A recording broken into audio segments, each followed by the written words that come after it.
3 of them down. We've got 1 more to go. Unfortunately, we couldn't do the Fire Knight 25 in under 2 minutes. The Ice Golem is another one that isn't that easy, but let's see just how fast we can do this one.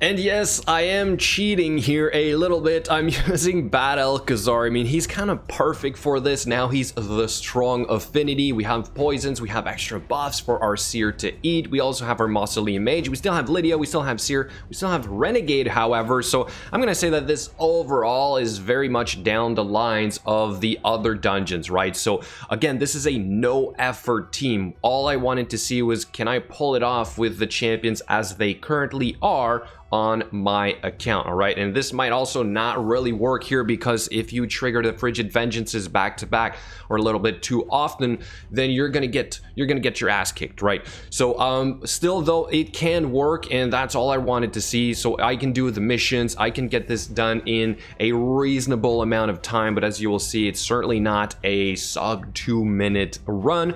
But then again, you know, at this point, I'm not really tuning for this. That will come over time. All right, so here we go. We're going to apply those poisons. That's the whole point of this boss. You ideally want to have decreased attack. You want to have poisons as much as you can, but I'm deciding not to use the decreased attack, and we do have Lydia, however, to block the revive at least once of the minions. They will most likely come back up, but if we manage to make sure that doesn't happen right as he's going to take a turn, we should be all right. I mean, I've used something similar on the level 20 Ice Golem before, and I've wiped with this, right? So I would assume the same thing can happen. Like right here, I think we're really close to Frigid Vengeance. Oh, we got lucky. We got the poison tick, so we got really lucky on this one. I'm gonna say fantastic right there, Frigid Vengeance. We lost our Seer. We don't really have a way of reviving, so this is all going to be on Bad Alcazar. I'm pretty sure that Bad Alcazar could probably solo this boss at this point if you have the right gear. I might just try that out soon enough, but overall, guys, it still works. There we go. We're gonna have what, about 2 minutes or so. We gotta get 1 more turn on this Ice Golem, then we're good. We have plenty of poison, so I'm gonna say once again, good enough. No effort. That's all I wanted to see here, and right there, he is done in 2 minutes and 17 seconds. By now, you guys are probably really annoyed to see me talk about all the same champions, but I'm gonna do it yet again in case you missed all other 3 videos. So Seer got slightly tweaked. She has a little bit more crit damage but less accuracy. That is going to be a problem on the live server. All of her skills are done, and then here are the reworked masteries with flawless execution for the tier 6. I don't want Helm Smasher right now. I want consistency, but eventually I think that Helm Smasher might be better. Then we have our trusty Lydia. Same thing, she has not changed. I already have a dedicated build video on her. 296 speed, 375 accuracy. That still doesn't prevent that occasional 3% chance of not landing the decreased defense or the weaken, which will screw up your run, or at least it does for the Fire Knight. I would assume here it can also cause some issues. And then for the masteries, we have Eagle Eye for the tier 6.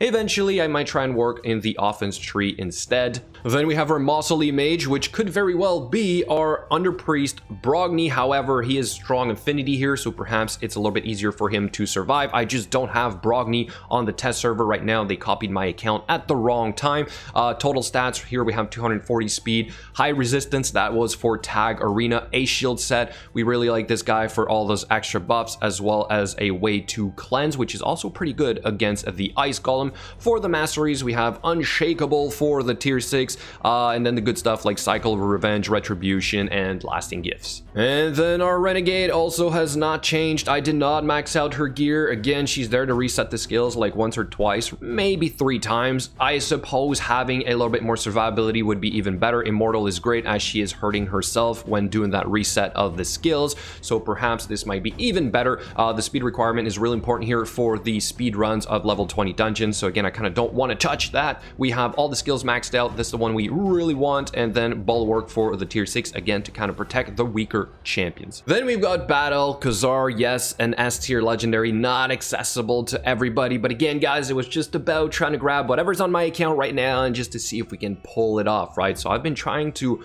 prepare for this, I guess, in a sense, by hitting like really high resistance and accuracy stats overall. It didn't look like we weren't landing the poison debuff, so I'm gonna say that I think these bosses don't really have high resistance and high accuracy. If anything, they just have higher stats. So you know what, this might work for him to attempt a solo, which I'll try after. But 4k defense, 194 speed, this is to be tuned for the Ultra Nightmare Clan boss, and then the rest of the stats, as you can see right there. I will make a dedicated build video on this guy. All the skills are maxed out, and then we have War Master for the tier 6 lasting gifts here. We also have Master Hexer, and we do have Steadfast to prevent him from being the stun target when he's in the lead against the clan boss. So there you have it, guys. These are all the champions that I use for Ice Golem 25 as speed run. Do let me know what you think in the comments below. Hopefully you've learned a little something. I'll catch you guys later.